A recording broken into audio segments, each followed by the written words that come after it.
पुष्पा नाम सुनकर फ्लावर समझे क्या? फ्लावर नहीं, फायर है मैं। आजकल यही डायलॉग सोशल मीडिया पर तैर रहा है। इंस्टाग्राम हो, फेसबुक हो, ट्विटर हो या फिर यूट्यूब हो, हर जगह जहाँ भी देखो पुष्पा के डायलॉग इस कदर फेमस हो चुके हैं कि इस कैरेक्टर को हर कोई अपनी निजी ज़िंदगी में अपनाने की कोशिश करना चाहता है। आपको हैरान करने वाली बात यह भी है कि उसमें हीरो ने अपनी गर्दन को कुछ टेढ़ा किया है, कंधे को कुछ नीचा किया हुआ है और वो वैसे ही चलने की स्टाइल भी। और तो एक इसका डायलॉग है, पुष्पा पुष्पराज मैं झुकूंगा नहीं साला। ऐसे करके भी कुछ लोग करते हैं। आपको ये जानना चाहिए कि आखिरकार ये पुष्पा फिल्म किस पर बनी है, किससे इंस्पायर होकर बनी है। ये जानना आप सबके लिए बेहद ज़रूरी है। और शायद अगर आप लोग जान जाएंगे तो शायद पुष्पा जो कैरेक्टर है उससे हो सकता है कि आपको प्यार कम हो जाए, फिर आप किसी और को प्यार करने लगें। आदाब, नमस्कार, सत श्री अकाल। मैं उस्मान सैफ़ी और आज की जो सच्ची घटना मैं आपको सुनाने जा रहा हूँ, ये सच्ची घटना है 3 राज्यों को कनेक्ट करती है, जिसमें तमिलनाडु, कर्नाटक और केरल। दरअसल ये कहानी एक ऐसे डाकू की है जिसका 20 साल तक 3 राज्यों में आतंक रहा था। एक दौर ऐसा भी आया कि इससे पूरा देश हिल गया था। एक ऐसा नाम जिसको सुनने के बाद आपको लगेगा कि हाँ वाकई ये बहुत ख़तरनाक व्यक्ति हो सकता है। एक ऐसा नाम जिसका इनाम अंडरवर्ल्ड के जो डॉन माना जाता है, दाऊद इब्राहिम, उसके बराबर या उससे ज़्यादा इनाम, यानी कि 5 करोड़ रुपए का इनाम था, जिंदा या मुर्दा, जिसको पकड़ने के लिए कई राज्यों की सरकारों को 100 करोड़ रुपए से ज़्यादा खर्च करने पड़ गए थे। मैं बात कर रहा हूँ एक ऐसे व्यक्ति की जिसका जन्म 18 जनवरी 1952 को गांव गोपीनाथन में हुआ था। एक बहुत ही गरीब परिवार, चरवाहे का परिवार। और उस चरवाहे ने अपने इस बेटे का नाम रखा था कूज मुनि स्वामी वीरप्पन। सामान्य ज़िंदगी जी रहा है, बाप के साथ रहता है, चरवाहे का काम करता है, खेतों पर जाना, ये सब चीज़ें, जंगल की ज़िंदगी इसकी ज़िंदगी थी। 17 साल की जब उसकी उम्र होती है तो 17 साल की उम्र में उसने पहला अपराध किया था। और पहला अपराध था उसका, उसने एक हाथी को मारा था। वो हाथी जिसके क्या बाहर दांत निकले हुए थे, ताकि उसकी तस्करी की जा सके। उसके मारने का स्टाइल ऐसा था कि वो उस इलाके में महज 17 साल की उम्र में चर्चा का विषय बन जाता है। हाथी को वो उसकी पेशानी यानी कि माथे के बिल्कुल बीचों बीच मारता है, जिससे क्या हाथी विशालकाय जानवर होता है और वो तड़प कर वहीं के वहीं मर जाता है, यानी कि उसे तड़पने का भी मौका नहीं मिलता। बाकी और लोग अगर हाथी को मारते थे तो हाथी तड़पता था, चिल्लाता था, दहाड़ता था। लेकिन इसकी जो कला थी वो 3 राज्यों में बहुत कम उम्र में बहुत ज़्यादा मशहूर हो गई थी। और उसने थोड़े बहुत नहीं, लगभग 2000 हाथियों को इस तरह से मारा था।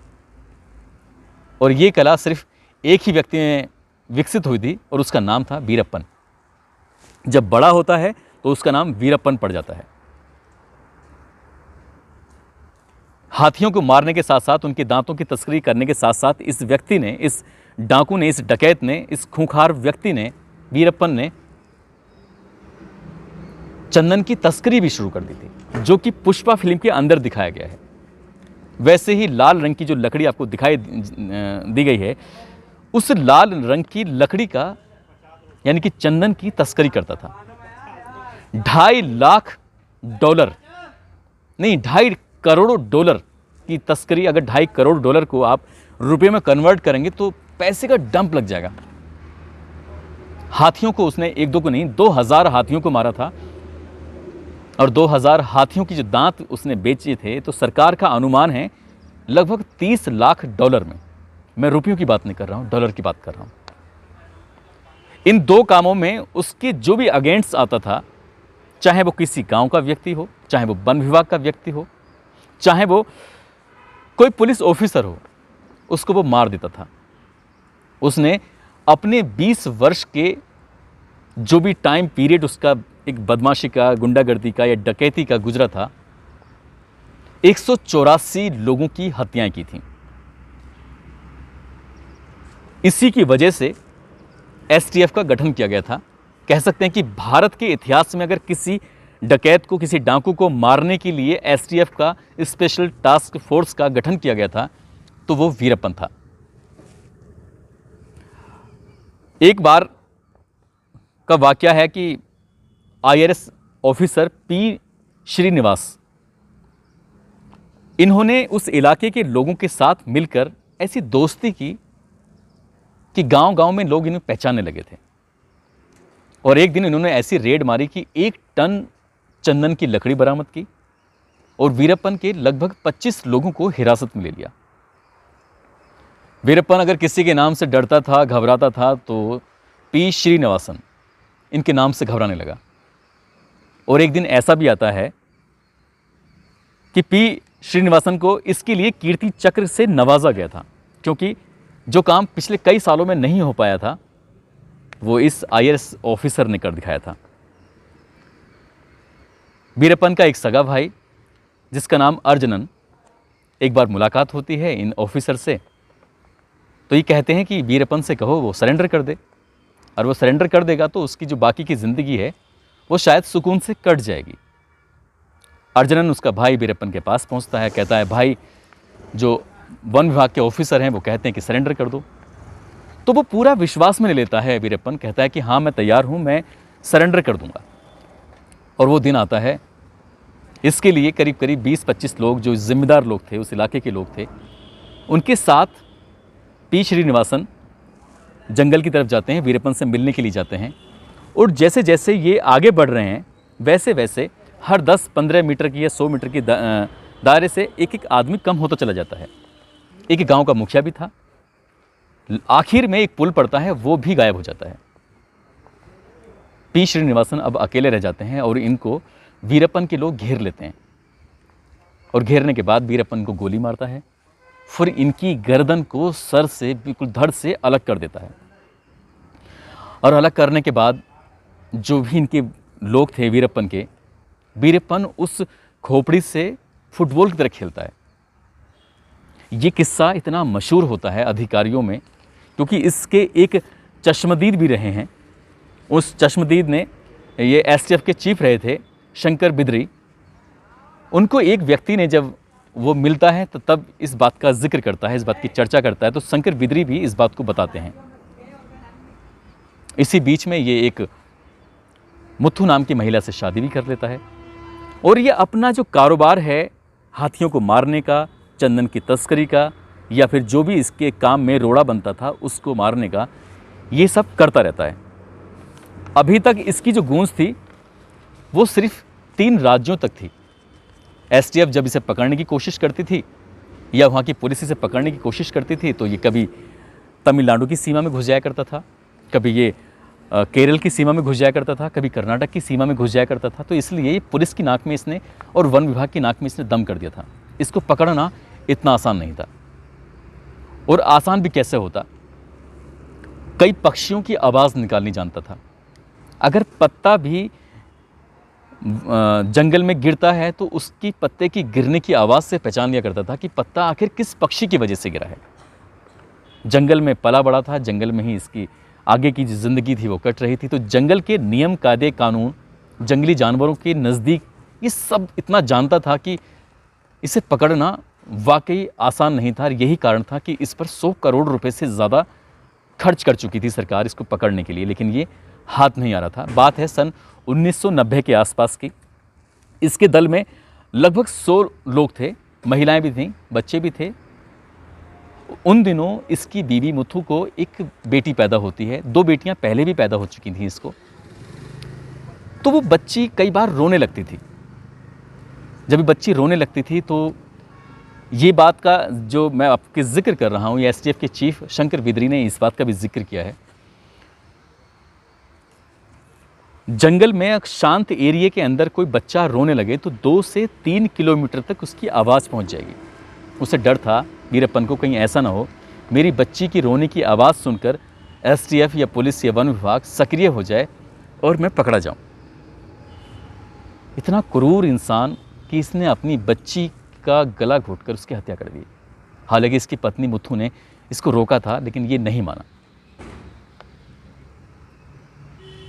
इसको जिससे खतरा होता था ये उसको मार देता था। बात 1993 की है। गुड फ्राइडे का दिन था। इस दिन रैम्बो गोपाल कृष्ण दल 2 बसें थीं और दोनों बसों का फासला थोड़ा सा ज़्यादा था। इसको कहीं से सूचना मिल जाती है कि ये पुलिस का जो दल है इसको पकड़ने की कोशिश कर रहा है, इसको पकड़ने के लिए आने वाला है। तो इसने 10-10 फुट की दूरी पर लगभग 14 गड्ढे बनाए थे और उन 14 गड्ढों के अंदर बारूद भर दिया था और उस बारूद को उसने 12 वोल्ट की बैटरी से कनेक्ट कर दिया था कि जैसे ही यहाँ से बस गुजरेगी एक ब्लास्ट होगा। जैसे सोचा था ठीक वैसा ही होता है। इस घटना का एक चश्मदीद है अशोक कुमार। इस दल का हिस्सा था, सदस्य था, और जब वो धमाका होता है तो वो धमाका इतनी ज़ोर का था कि बस के परखच्चे उड़ जाते हैं और इस बस के अंदर 22 सिपाही मौजूद थे। इसमें 1-2 ऑफिसर भी थे और शायद ही कोई ऑफिसर, शायद ही कोई सिपाही, शायद ही कोई व्यक्ति जो बस के अंदर बैठा है उसके शरीर का एक एक हिस्सा बिखर जाता है। पीछे एक और गाड़ी आ रही थी। उस गाड़ी वालों ने देखा और देखने के बाद एक एक व्यक्ति को, यानी कि पुलिस के जवानों को, जो 21 जवान थे उनको तो ये लेके चले जाते हैं। एक वहाँ रह जाता है। तब तक वो जिंदा था, लेकिन जब तक गाड़ी जा चुकी थी उसकी लाश मिलती है। 22वां उनका सिपाही था। जब ये मामला होता है तो वाकई तीनों सरकारें क्यों, पूरे देश की सरकार हिल जाती है। अब ये कहीं ना कहीं इतना सरदर्द बन चुका था पुलिस के लिए, सरकार के लिए। सरकार ने इसको जिंदा या मरा 5 करोड़ रुपए का इस पर इनाम घोषित कर दिया कि बस किसी भी तरकीब से, कैसे भी करके वीरप्पन को पकड़ना है। और ये 22 जवान जो मारे जाते हैं, ये वाकई अपना आप में एक हिलाने वाली घटना थी। सन 2000 आता है और सन 2000 में ये प्लानिंग करता है बॉलीवुड, टॉलीवुड, यानी कि दक्षिण भारत के बहुत ही मशहूर अभिनेता रजनीकांत का अपहरण करने की प्लानिंग करता है, लेकिन उसमें सक्सेस नहीं हो पाता। मगर दक्षिण भारत के जो एक सुपरस्टार हैं राजकुमार, उनका ये किडनैप कर लेता है और किडनैप करने के बाद लगभग 108 दिन तक उन्हें अपने साथ रखता है जंगल में। यहाँ से इस सुपरस्टार के लाखों करोड़ों चाहने वाले थे। जगह जगह प्रदर्शन होने लगे, मगर वीरप्पन अपने टच से मस नहीं हुआ और जब तक उसको 50 करोड़ रुपए की रकम नहीं मिल गई तब तक उसने राजकुमार को छोड़ा नहीं था। यह गनीमत थी कि उसने उसको जिंदा छोड़ दिया। यही दावा किया जा रहा है कि ये 50 करोड़ रुपए की जो भरपाई की थी वो गवर्नमेंट ने की थी, सरकार ने की थी। इसके बाद उसने एक और अपहरण किया पूर्व मंत्री नागप्पा का, और अपहरण करने के बाद यहाँ एसटीएफ ने पहले से ही जाल बिछाया हुआ था और जाल बिछाने के बाद इस पर अटैक कर दिया। जैसे ही वो अटैक करते हैं तो ये शातिर तो था ही, इसने एसटीएफ का मुकाबला किया और वहाँ से भाग जाता है। साथ में उस पूर्व मंत्री नागप्पा को भी लेके भाग जाता है। पता चलता है कि 3 दिन के बाद नागप्पा की भी ऐसे ही मौत होती है जैसे क्या उस आईआरएस ऑफिसर की हुई थी। Police officer, IRS officer P Srinivasan की हत्या को भूल नहीं पा रहे थे और तमिलनाडु की मुख्यमंत्री जयललिता इससे बहुत तंग आ चुकी थी और उन्होंने एक दिन, जून 2001 का वाकया है, के विजय कुमार के फ़ोन पे फ़ोन करती हैं। जब आईपीएस ऑफिसर के फ़ोन पर अम्मा के नाम से नंबर सेव था जयललिता का, जब बजता है तो उनसे कहा जाता है कि अब तुम्हें कुछ भी नहीं करना है सिवाय एक काम के, और वो एक काम होगा, आपको वीरप्पन को पकड़ना है, जिंदा या मुर्दा, ये आपकी जिम्मेदारी है। के विजय कुमार आईपीएस ऑफिसर, बड़े काबिल ऑफिसर, उन्होंने अपनी प्लानिंग की और प्लानिंग करने के बाद आखिरकार अपने कुछ लोगों को इनकी टीम का हिस्सा बनाया, वो भी मदद के स्वरूप, गांव वालों के साथ मिलने के बाद। और एक दिन पता चलता है, क्योंकि ये अपनी वीडियो जारी करता था इस बीच में आपको बताता चलूँ कि इसने 3 पत्रकारों को भी उठा लिया था, जो कि नेशनल ज्योग्राफी के पत्रकार थे, जो कि अपनी रिपोर्टिंग करने के लिए फ्रीलांस काम करते थे। उनको भी इसने हिरासत ले लिया था, लेकिन बाद में पता चला तो छोड़ दिया था। ये अपना कोई संदेश भेजता था तो वीडियो के माध्यम से भेजता था। IPS ऑफिसर के विजय कुमार जब अपना टीम गठित करते हैं, मेहनत कर रहे हैं, तो एक वीडियो उन्हें मिल जाता है। उस वीडियो को देखते हैं तो वीरप्पन उस वीडियो के अंदर ऐसे पढ़ रहा था कुछ, यानी कि उसकी आंख एक खराब हो चुकी थी। IPS ऑफिसर के कुछ लोग जो STF के लोग थे, उसमें 1 या 2 बंदे शामिल हो जाते हैं वीरप्पन की टीम में, और वो मैसेज भिजवाता है कि इसको ऐसे कुछ बात करिए जिससे कि ये लगे कि अगर तुमने अपनी आँख का इलाज नहीं किया तो तुम्हारी आँख हमेशा हमेशा के लिए ख़राब हो जाएगी। क्योंकि अपनी मूँछों को, ये मूँछों पर तो इसकी अलग ही थी सबसे, मूँछों को जब काला करता था, रंग करता था, तो उसका रंग आँख में डल जाता है। इसी वजह से इसकी आँख की रोशनी काफ़ी हद तक चली जाती है, और उसके अंदर उसके साथी लोग इतना डर बैठा देते हैं कि अगर तुमने इलाज नहीं कराया तो ये आँखें हमेशा हमेशा के लिए बेकार हो जाएंगी। और जाल बिछाया जाता है, एक एम्बुलेंस तैयार की जाती है, और उस एम्बुलेंस पे लिखा जाता है SKS हॉस्पिटल सैलम। पूर्व निर्धारित था सब कुछ। वीरप्पन के साथ 4 लोग थे। अब इसमें जो ड्राइवर हैं इंस्पेक्टर बिल्लई दुरई और ड्राइवर सरवनन। गाड़ी चलती है और एक निर्धारित स्कूल के पास रोकने की बात थी। गाड़ी की रफ्तार, मतलब एम्बुलेंस की रफ्तार इस कदर थी कि जहां रोकना था वहां बहुत तेज़ी से जब ब्रेक मारे जाते हैं तो जितने भी लोग अपनी अपनी सीटों पर बैठे हुए थे एकदम से आगे गिर जाते हैं। गाड़ी रुक जाती, मतलब एम्बुलेंस रुक जाती है। एम्बुलेंस रुकने के बाद यहाँ पहले से ही जो इंस्पेक्टर है बिल्लई दुरई और ड्राइवर सरवनन, तो ये लोग एकदम से गाड़ी से भाग जाते हैं और इन्हें पुलिस ने चारों तरफ से घेर लिया था। IPS ऑफिसर के विजय कुमार कहते हैं कि वीरप्पन, तुम्हें पुलिस ने चारों तरफ से घेर लिया है, अपने आप को सरेंडर कर दो। बात सरेंडर की आती है तो वीरप्पन था, कहाँ सरेंडर करता। इनके पास आधुनिक हथियार थे STF के पास, और पहली गोली शुरू हो जाती है एम्बुलेंस की तरफ से, यानी कि इन्हीं में से चारों में से किसी ने गोली चलाई थी। जैसी गोली चलती है इधर से भी गोली चलती हैं, और इधर से गोली। ये वाकया है 18 अक्टूबर 2006 का। 15 से 20 मिनट का ये एनकाउंटर था, और 15 से 20 मिनट में पुलिस की तरफ से 338 राउंड फायरिंग की जाती है। मगर हैरान करने वाली बात यह है कि एम्बुलेंस में 338 गोलियां लगने के बाद भी सिर्फ 2 गोली वीरप्पन को लगी थी, सिर्फ 2 गोली।